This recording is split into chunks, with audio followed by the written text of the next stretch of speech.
Hey guys, welcome back to Knife Review. In today's video, we are going to be reviewing the Gerber Air Ranger. So first off, let's open up this knife and we'll talk about the dimensions of it.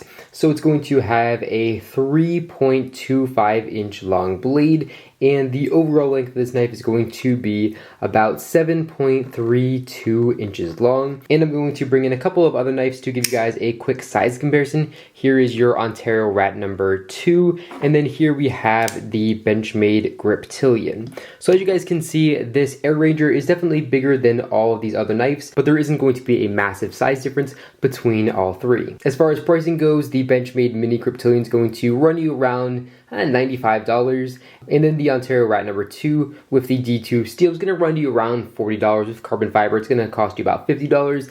And then this Gerber Air Ranger is actually going to be much cheaper. The price tag of this is going to be coming in at around $15. I've seen it for a little bit less, and I have seen it for a lot more. But for current pricing and availability, I will leave a link in the description down below. You guys can check out this knife on Amazon. I think it's around $14. So first off, I want to talk about the deployment of this knife. There's going to be thumb studs on both the left and the right sides. It's going to be pretty easy to get this knife to just fire out just like that. You're definitely going to have to use a little bit of effort to get this to fire out. If I give it about half effort, it's just going to kind of do one of these things, not going to open up in a fully lock open, where with the Ontario Rat, you just barely give it a little bit of a pull and just going to fire out much nicer and much smoother. As far as blade material goes, this knife is going to feature Gerber 7CR17 MOV steel. It's definitely a very budget steel. It's going to be very easy to sharpen, but it's not going to hold its edge anywhere near as well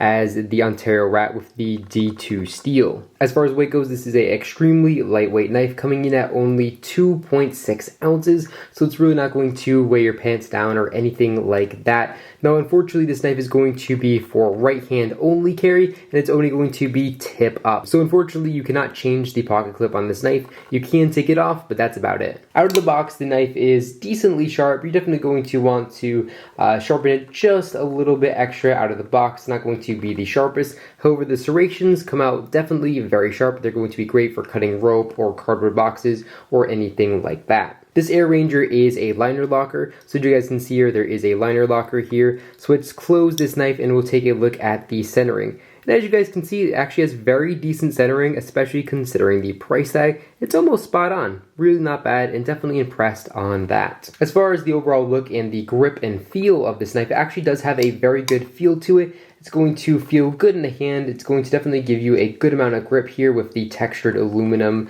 handles, and just going to be a very pleasant experience when holding the knife. It's not going to be the most comfortable, but it definitely fits very good, feels very steady. Overall, this is definitely a very decent little knife. Considering the price tag is only $15, we can't expect anything too much.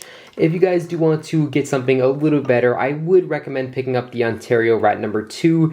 I think you can pick up the 8CR MOV version of the Rat number 2 for, I believe, around $25, $26. So you want to spend an extra $10, I would definitely recommend picking up the Rat number 2 over this Gerber. But if you like the look of the Gerber and you like the price, I definitely think you guys might want to consider picking it up. But that's all I got for you guys in this video. If you enjoyed it, make sure you give this video a big thumbs up down below. And of course, make sure to hit the subscribe button, and then you'll be notified every single time I upload a brand new video just like this one to my YouTube channel. I'm going to be reviewing the Benchmade Mini Griptilian here very soon, so make sure to stay tuned for that video. But that's all I got for you guys in this video. Thank you all so much for watching, and I'll catch you all in the next one.